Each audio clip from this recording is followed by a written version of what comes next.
on the floor. Thank you.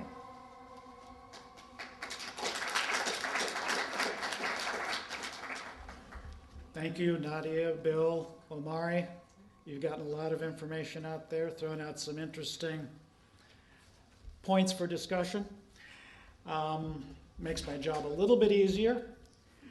And I took the theme of this conference seriously about looking toward the future of Thomas Sankara's legacy after the November elections. But, to look to the future, we have to look to the past. The two are inextricably linked. Last week brought a dramatic reminder of that when prosecutors for Burkina Faso's military court system announced that they had brought charges of murder against General Gilbert Diendéré in Sankara's assassination many years ago now. He and other officers of the former Presidential Guard, because that has now been dissolved, were already in custody facing legal accusations because of their failed coup attempt in September. And about 10 lower-ranking soldiers had also been charged specifically in Sankara's assassination. They finally got around to Diendéré. Actually, it turns out the charges were laid on November 12th, but they kept them secret till after the elections. They probably didn't want to influence the polling process. But that's a big development.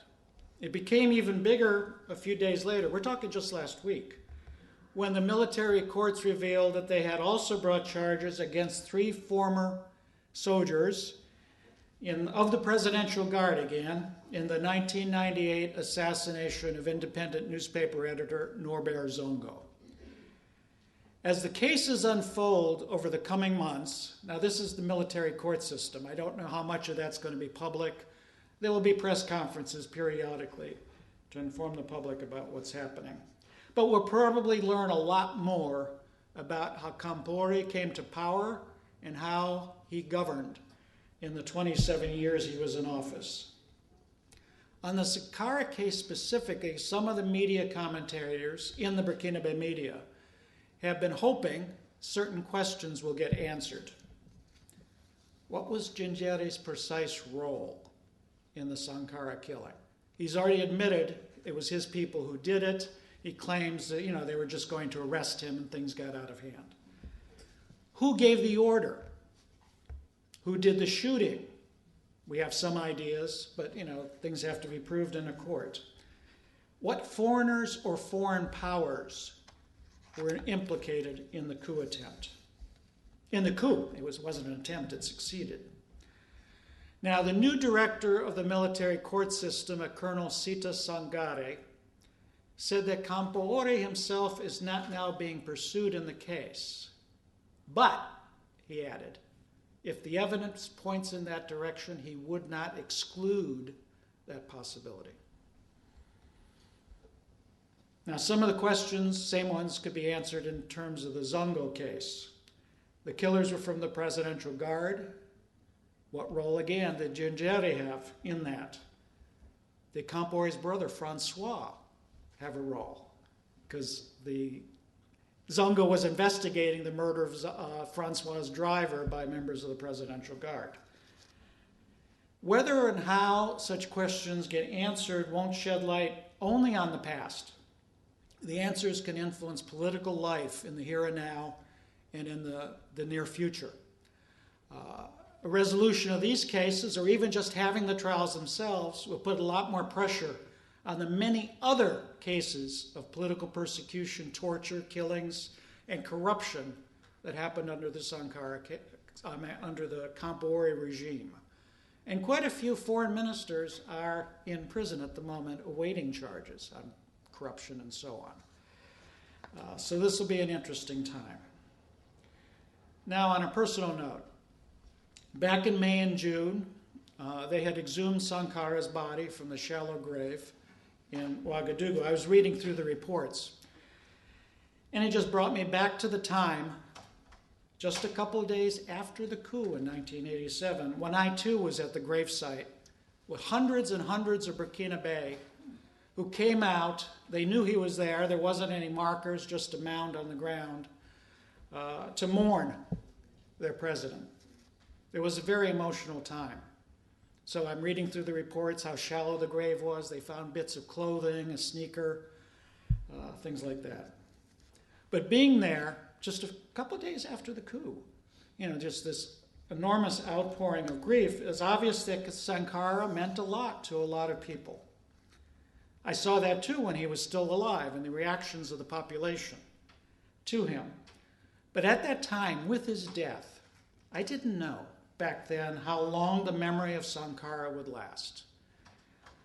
So it's been very gratifying to see how durable his legacy has been, and a testament to Sankara's place in the history of Burkina Faso, in the history of Africa, and the history of the world. Now, following the coup, I continue to follow developments in Burkina Faso, various political developments. I was angry at the Compaoré regime, wanted to figure out how it functioned, but I also paid close attention to the expression of his legacy over time. And it only took a few years till the first ones emerged, because initially it was a taboo subject. You could get arrested and tortured for being pro-Sankara, but very quickly they had to backtrack, given the depth of his popularity. And then you saw the emergence of political parties that called themselves Sankarist. Especially important youth movements. Didn't run elections, but they were active youth movements who upheld Sankara's ideas and actions. And traveling around Africa, it was also gratifying every now and then to run into activists from other countries. Oh, wow, you know Sankara, tell us about him. We loved Sankara. Somebody I worked with at the UN just a few years ago, he's from Cameroon. And he remembered when he was in high school and Sankara was killed, and they had protests. Now, around the time of the 25th anniversary of his death, I wrote an essay for a British academic journal on the legacies of Thomas Sankara, trying to analyze how it was that a quarter of a century later, he was still having such an impact. People were still seeing the ideas and practices from that era as so relevant. That essay grew into the book, Thomas Sankara, an African Revolutionary. The publisher approached me to write it, and I said, yeah, sure, why not? That would be great. So I gave, most of it's about his formation, the ideas and events that shaped him as a person, how the revolution came about, and the policies. Most of the book is about the policies and practices under the revolutionary period. Just on Bill's comments, I think Sankara would probably agree with most of what Bill said, in principle. He knew his Lenin. He read him carefully. He had Lenin's works in his office. He had a bust of Lenin on his desk. The particular problem in Burkina was the raw material to work with. The political groups, the small, tiny groupuscule that existed in the country, and they were the ones pushing for amalgamating and forming a party, and he saw that, given their political outlook in general, which was very repressive, and I'll say a word that doesn't get said a lot, Stalinist. They were open about it. You go into the Palais de Justice in Ouagadougou, there's a big poster of Stalin on the wall. It's kind of startling. But, that was one of these people's heroes. So, he wanted to put the brakes on that a bit and said, wait a minute, let's have a broader discussion. Let's find a more open framework where ordinary people can be brought in, or activists in the CDRs, at least, can find some other political framework to be organized. So the second to last chapter is called The Last Battles. I go through some of that in there, where his differences with the other currents. And, it's those currents who were hostile to Sankara's openness, his attempts to bring in other parts of the population, to have political debate. They formed the core of Compaoré's party after he carried out the coup. They gave it a Marxist name even, and that became later the CDP, the ruling party. Compaoré was one of those they won over. He was actually with the pro-Sankara group, but then after the coup, he found a way to survive. But some of the others were part of that group. Anyway, the last chapter is on the legacies of Sankara. And I end it with, and I'll quote from that, from Demba Musa Dembele, who's an activist scholar from Senegal. And he said, above all, Sankara's ongoing popularity is due to the ideas and values he embodied. If Sankara arouses as much fervor today as he did more than 2 decades ago, this was written a few years ago, it is because he embodied and defended causes that resonate today among the world's oppressed. Now, that was written before the movement to overthrow Campore. In fact, by coincidence, the official release date for the book was November 1st, 2014, the day after Campore fled. If I'd waited a little bit longer, I could have had more about the popular movement against Campore, but it would have been the same story. Well, I'm working on a different book. Well, it does get into the anti-Campore movement. In looking at that protest movement, I mean, you all know this, there's no escaping Sankara's prevalent influence. Many of the activists were open supporters of Sankara. You'd see the videos and photos of the demonstration. They're carrying portraits. They're chanting slogans, La patrie ou la mort, nous vaincrons. Even those politicians you might call bourgeois would put them in their speeches. They'd wear faso d'Anfani, was popularized under Sankara, the outfit, the homespun cotton outfit. Balai Citoyen was formed in 2013 by the rapper Smucky and the reggae man Sams Keleja.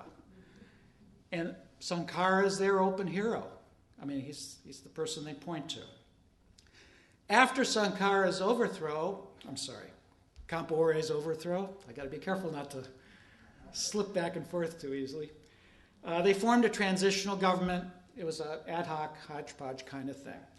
But they brought in, as their Minister of Justice, Josephine Ouedraogo, who was a member of the government under Sankara, and then later went abroad to work under most of Campore's reign. The head of transitional parliament was Sharif C., who was openly a Sankarist. He was the organizer of the 20th anniversary celebrations in Burkina Faso.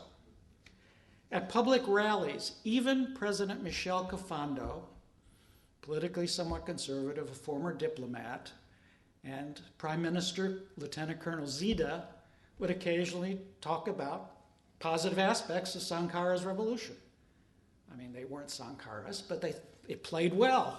Your big rally, Zida got rid of his military uniform, put on Faso d'Anfani, and would be pumping his fist and chanting slogans. They do it because it played well. And as Omari mentioned, during the coup attempt in September, who was it who went out there and stopped the coup makers? Balai Citoyen was in the front lines. Sharif C., who was the highest ranking member of the transitional government, not in detention. He openly raised a call for resistance from hiding over rebel radio. And other activists across the country who basically blocked the military coup and put pressure on lower level commanders at the captain level, not the generals, they were sitting on the fence, but put pressure on the lower level commanders who started mobilizing their units to march on Ouagadougou. The coup makers never had any base outside of Ouagadougou. It was limited, so they lasted a week. Now, of course, in the elections we just had, you of course had the candidacy of Benawende Sankara. No, not part of the Sankara family, but there's other Sankaras out there, quite a few. There are other Campores, there are other many Ouedraogos, Sawadogos. So you can't make an assumption by the last name. Anyway, he was backed by an alliance of 9 parties. To me, though, what was more interesting was some of the other presidential candidates and how they had to play there or position themselves. Jean-Baptiste Ntama, who sometimes presented himself as a Sankarist candidate. I knew him from '85. He was a local CDR activist back then. Saran Serame was one of the, I think there were just 2 women presidential candidates. But anyway, she would point out that her first political action was in 1987 when she came out to protest Sankara's assassination.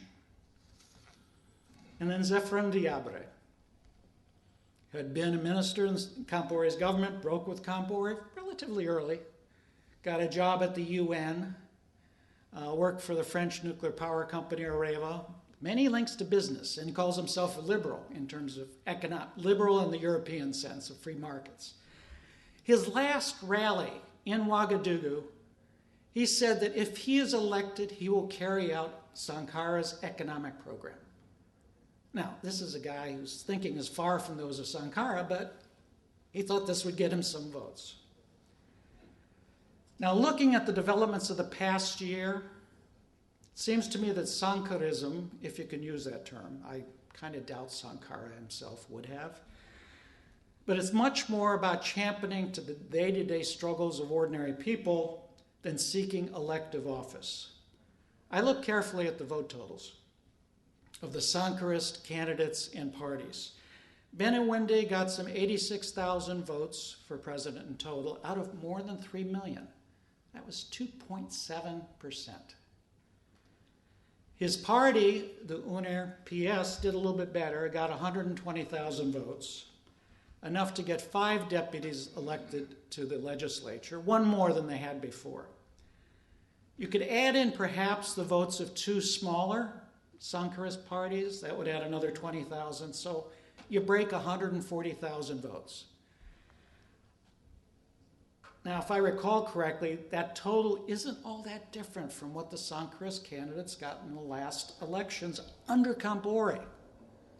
So you have to ask questions. Now, the Sankarist party's poor showing or disappointing showing does not mean that Sankara's ideas aren't popular. They are. Even though the elections were freer than any other previously, the game remained stacked. Those candidates and parties with access to money, basically the old business sectors, links to the traditional chieftaincy, they're the ones who were able to mobilize the votes. They could get their ideas out. Other parties, the more radical ones, just simply lacked the resources to go around and campaign, to get their ideas out. Sounds familiar, doesn't it? Doesn't money talk in our elections here in this country and most other countries? So just to summarize, the strength of Sankara's legacy, to me, seems to be expressed more clearly in the streets than in the ballot box. Now, some of the activists in Burkina, inspired by Sankara, have drawn implications from this. Belay Citoyen, for instance, avoids party politics. They focus much more on activist struggles, against power blackouts, local things like that. I don't mean to imply that activism and electoral engagement are contradictory. They're not. But in whatever arena one operates, it seems most crucial to remain rooted in the struggles of ordinary people. That brings me to my final broad point. Sankara's legacy had many different sides. The revolution he led was not just about one thing. It was about transforming society as a whole in ways that would especially benefit those at the bottom. His legacy can be used by people in many different ways. They can pick and choose depending on the occasion. To fight against corruption, to oppose foreign domination, to advance women's rights, to counter repressive and arbitrary rule, to improve prospects for poor farmers, to build more constructive economies, and so on. That helps also account for why Sankara is popular outside Burkina Faso. He's not just a son of Burkina Faso. Those ideas resonate everywhere. And across the African continent and beyond, it's not unusual to have opposition-minded youth citing his name and ideas. Some of the leaders of Yanamar, the radical youth movement in Senegal, often wear Sankara t-shirts at their protests and meetings. It's not to be provocative, but it's just to signal what political perspective they embrace. Earlier this year, Belay Citoyen hooked up with Yanamar. They went to Congo, Democratic Republic of Congo, in solidarity with Congolese activists who were opposing Kabila's efforts to perpetuate his rule and power.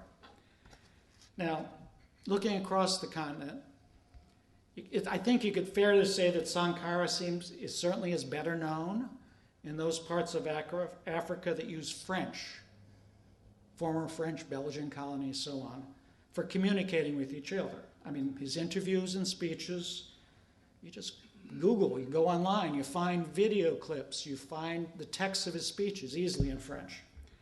But his ideas also travel well in the English-speaking world when they're available.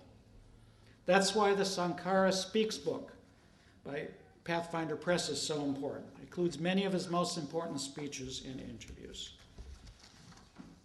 I'm glad to have been able to contribute a little bit to helping get out the story of Sankara and his revolution in my short biography. Now, Ohio University Press published it here in the US and through its distribution networks in Europe, Australia, New Zealand, and so on. In Southern Africa, the book has been co-published by South Africa's Gnaka Press. And there's interest in Sankara in South Africa, evidently. Back in May, the Exclusive Books, which is kind of like the Barnes & Noble of South Africa, they have a chain of bookstores throughout the country, they released a list of their most stolen books. This was number 4 from the top. Now, since those stealing the books probably can't afford to buy it, although it's not very expensive, but still they can't afford it, I'm assuming it's getting into the right hands. 2 months later, an article appeared in the Rand Daily Mail, South African newspaper, by a professor, Yasna Jagarnath, with the title, Sankara's Stance on Sovereignty Still Resonates Today.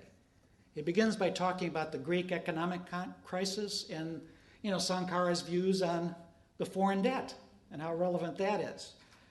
And then he goes on, I think he got my book, because there's quotations that I have, they're my own translations from the French he used. So, he has a bit about the record of the revolution. And I just want to conclude by quoting the way he ended his article. Around the world, young people often find themselves coming of age in a moment when politics seems to be more about grubby personal interest than any attempt to reorganize society in the interests of justice.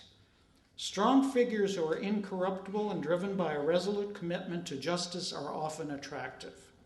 It's no surprise that in South Africa, as in much of the continent, Sankara is rapidly taking his place in the pantheon of heroes. Thank you.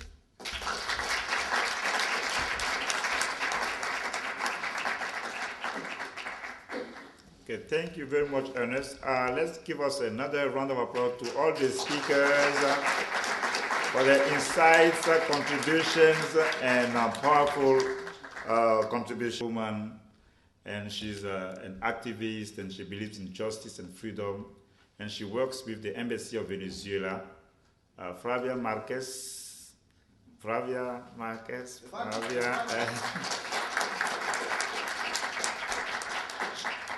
So she's a diplomat, and here in DC, the Embassy of Venezuela has been doing some wonderful work, and they contribute to our education. If Thomas Sankara has created the political party you were talking about, or the organization you were mentioning, and that they still killed him, so how will you see the future of the political institution you were talking about?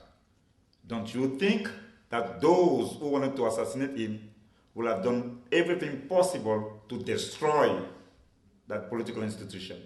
These are the 2 questions for you. There had to be a mass base. But that means that you have to then create a process, some sort of process that's moving in that direction. And the over-reliance on an individual becomes a problem. There are obviously political parties and movements where they've lost their top leaders, but they've been able to keep going. The Sandinistas, for example, lost Carlos Fonseca, and were able to keep moving. And that also was a real tribute to the way that the Sandinistas were organized. Then you can have a situation where there's massive repression. I mentioned Indonesia, where in 1965, somewhere between 500,000 and 1 million and 3 million people were killed, right? So where the government, the right wing, decided to just wholesale eliminate the opposition. So it's impossible for me to say that if they had just taken out Sankara, but there had been a party, what might have happened. But what we do know is that in the absence of organization, people are left in a dilemma. Think in the United States. Malcolm X was unable to create a sustaining organization when he was killed. The organization that he had built, or the two organizations, the Muslim Mosque Incorporated and the Organization for Afro-American Unity, were simply unable to continue. Right? There had been insufficient time and effort put into the organization building. There was so much based around Malcolm as the great leader. And this is not a criticism of Malcolm. I'm saying that he basically ran out of time.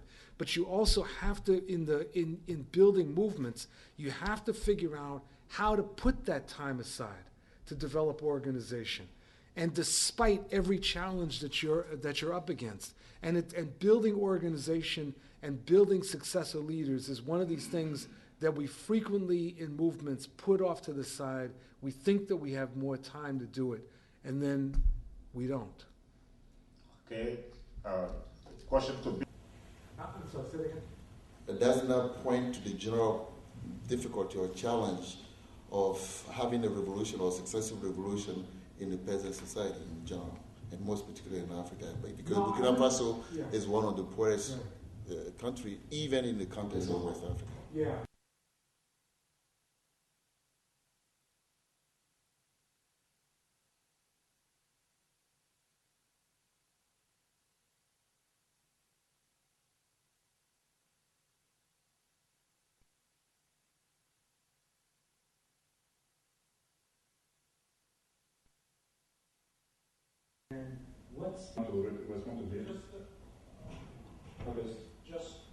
Before there is somebody from the audience wants something to make sure that so you're going to go a little bit late. Then when everyone wants to ask you questions. So the big pleasure again. All right, thank you very much for your wonderful contribution, Bill Fletcher. I think that this is a great year. You talked about the possibility of Sankara to organize something just to carry on the revolution, even if he were killed.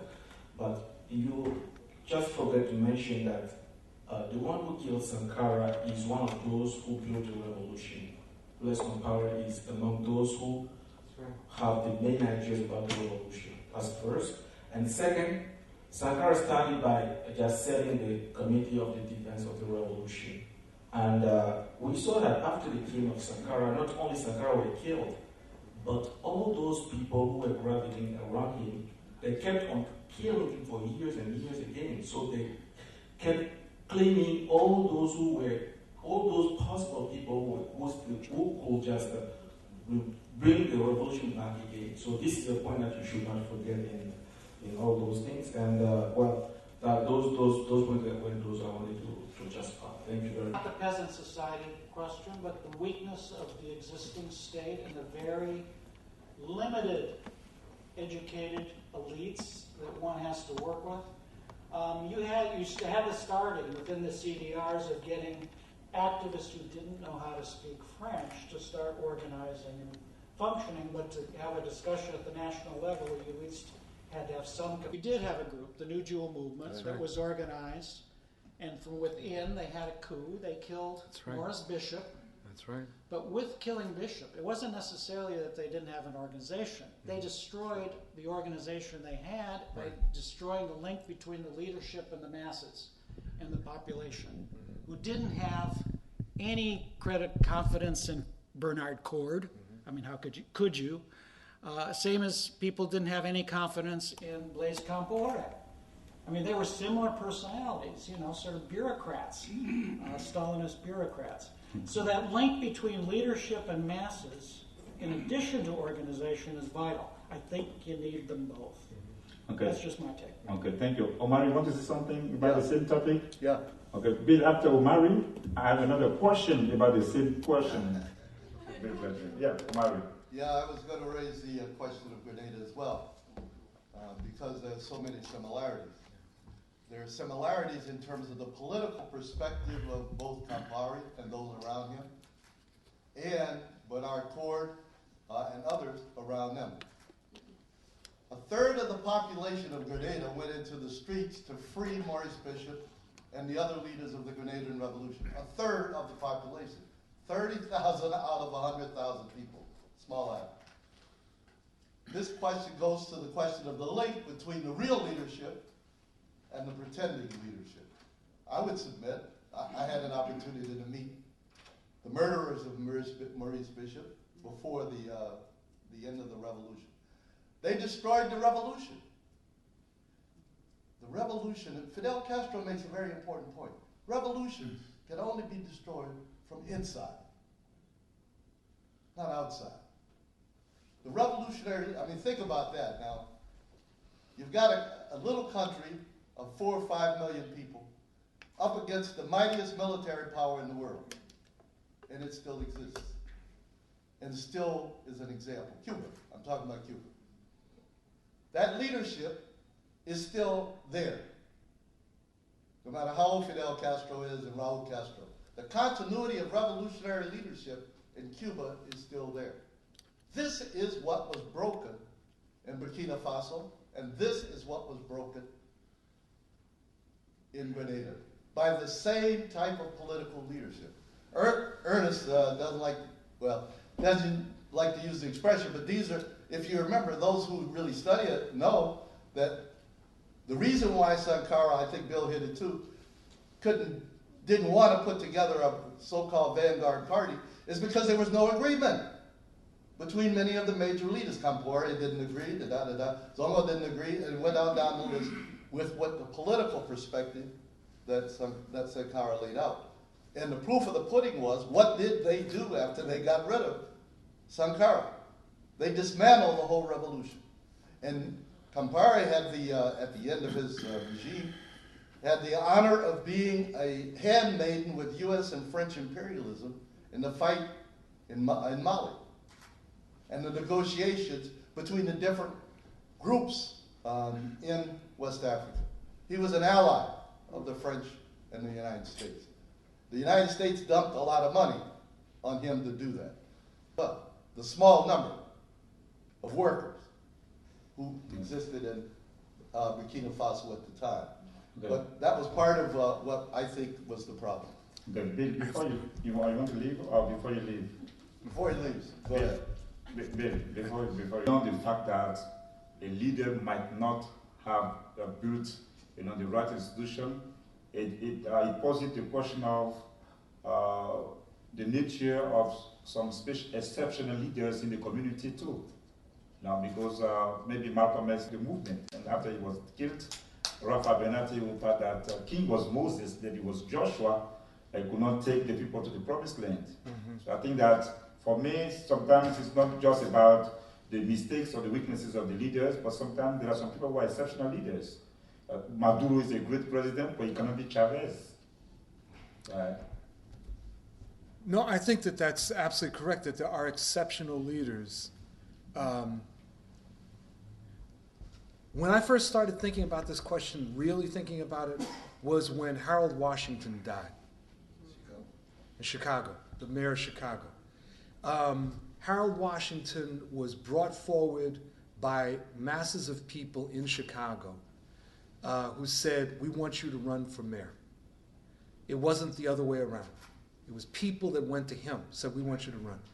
And this phenomenal movement was built that in many ways transformed Chicago. But there was an absence of thinking about, well, like, what happens if he's no longer with us? And when he dropped dead, the movement unraveled. I mean, it unraveled almost overnight. And it was just phenomenal to watch it from afar. In organizations and in revolutions, there is always the tendency to confront the immediate challenge and to put off for later the question of successorship and the question of organizational transitions. That's right. There's always that tendency. Because it's like that saying, when you're up to your ass in alligators, it's hard to remember you're there to drain the swamp, right? In every movement, we're up to our ass in alligators. There's not one moment when the enemy says, okay, you guys can rest for a while, right? So we're always confronted with that. But the problem is, if we don't build in the time to create organization, to build the transition, etc., then we overly rely on charismatic leaders. And we overly rely on, in effect, magical thinking, i.e. that this person is going to be there forever. And when they are not, we end up often becoming disoriented. That's all my point. So it's not like in any way that I'm trashing Sankara any more than I'm trashing Harold Washington. I'm saying, however, that we have enough experience now that we should understand that we have to constantly be building organization, constantly paying attention to transition, and particularly generational transitions. We have to constantly be thinking about that someone who may be a great leader is not going to be with us forever. And even if they are with us for a long time, their ideas often get stale. So we have to be bringing forward new people. And that's where reflective, self-critical, learning organizations that have humility become essential. And that means breaking with a lot of the vanguardism that was so dominant in the 20th century. I got to run, otherwise my lead. Whether to black people in this land, because you mentioned about the Gnaka, you mentioned about what happened in Cuba, what happened in who killed Lagoke, who killed Cabral. What is the revolution of Africa? Why we are failing? Organization is very important. Coming to it, Carmichael says we need all the time. He says, let's be organized. Organization, the continuity will be firm. On top of that, we Africans, we kill. The media will show how Lumumba was killed. They were putting things, how our brothers were torturing him. But who did that? Why are we not able to be loyal to ourselves? Why little money that will just fly away will be replaced by our sincere brothers and sisters who struggle for our right, for our freedom? That is our problem. We have to really go up beyond who killed Sankara. We don't know. It is from the outsiders, the French, the Americans, the Europeans, who do not want us to be love each other. They want for Africa 3 things: war, fighting each other, famine, and Ebola, what do you call it? You can say that in American. Health. What do you call Sickness, HIV, Ebola, everything. It comes from outside, but they want us to be Africans with a negative, the same English is killing me. The French, the English is, we do not have mutual communication language that would have been solved our problem. In any case, let us be strong enough, organized, so that there will be a continuity of struggle to wear our freedom. Thank you very much.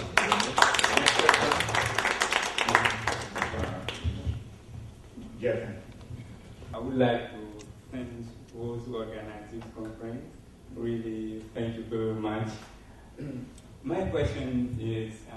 be directed to Professor Agnes.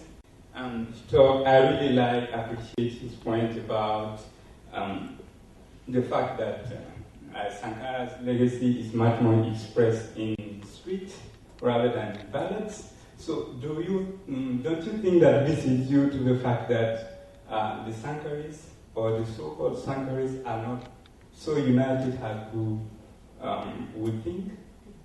And also, maybe can we link this aspect to, the lack of unity among the Sankaris to this whole idea of organization the great lady has just talked about? Now, thank you. Okay, before it's going to be very welcome for us to pay some of the bills, Anyway, so James Harris. The world is to build a revolutionary party. The thing about Sankara, the thing about Malcolm X, the thing about Maurice Bishop, there's a tendency to separate them out and make them icons up above the political process that created them. That is true. But they were practical political people who were trying to form organizations to lead their revolutions forward. They have a political record that you can read and understand and begin to carry out. One of the big problems that we confront is that we tend to be content with just making them icons. They weren't. They were the ones that argued against it. They were the ones that tried to organize the masses into political activity. You can look at them and then say what they should have done, but they were doing what they should have done. Sankara was presented with a problem. Do I act or do I discuss acting? So I act and try to form the political party that is necessary to do that. How do I do that? The only way to begin to do that is to act. But his words are in print. What he thought is in print. He's not above politics. Read him. Take him seriously. We'd take Malcolm X more seriously if we actually did that. We'd take Tom. These were actual political people who engaged in politics and tried to gather those forces around them that could sustain the revolution. Don't think they were so naive as to think that they were going to live forever. These are the foremost materialists in the world that exist. We're not superior to them on that. We have to learn from them, but actually study them. Don't put our projections up on them. Study them. Study what Sankara actually said. And as Ernest said, he confronted the problem of trying to set up and he didn't say he wasn't trying to do it, but he confronted what? What do we have to do? Set up a Stalinist party? So he's trying to figure that out in the process of doing that. But he acted. That was the major thing. Anyway, read it. Okay. Thank you very much, Dennis. By Sankara, and I am obviously one of millions. So what I see in Sankara is somebody, a young person, a relatively young person who is trying to make a revolution, and there is a lot of limitations, and he's working with a population that is 98% illiterate, and he doesn't have much time, and there's all sorts of political forces against him. And he's doing as much as he can do. And I think, if we look at it objectively, there were, maybe he could have developed people more, or what, but I think he was trying to do that. That's my sense. I don't think that he was relishing in the cult of personality. I think he was just a very dynamic person. And so, I think that the many people who are looking at him are inspired because they see that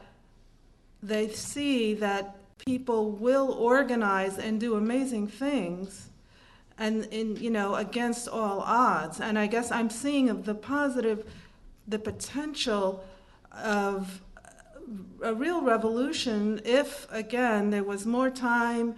And I believe that that scenario is possible. So I think the criticism of him and that scenario is maybe too much. So thank you for your comment. Good, thank you. Ernest? Just a couple comments. I mean, it's hard to compare the revolutionary era under Sankara with the situation in Burkina Faso over the past year or so.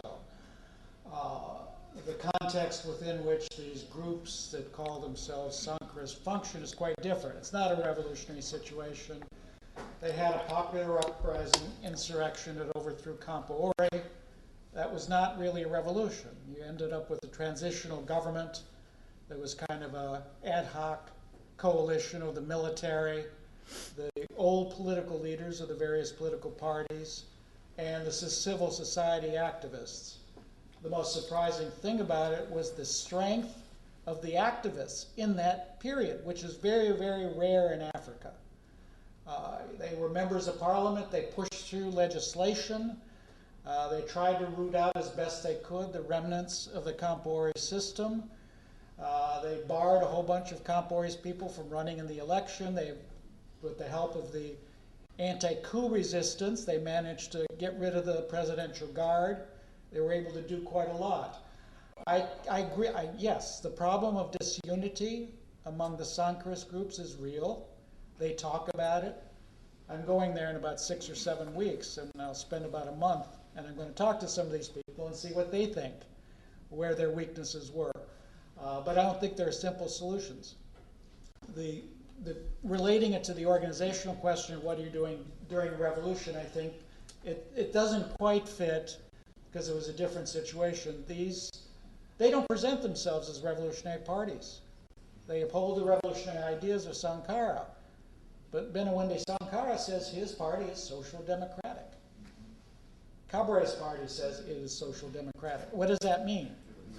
I don't think Balai Citoyen does that, but I'm going to try to tease out some of those differences. But you can see in terms of what was actually accomplished, it was the activists on the ground who seem to have done the best job of it. And they're in a good position right now. They're going to maintain an oppositional stance to whatever government is there. They're going to say, these are the important issues, and we're going to press on it.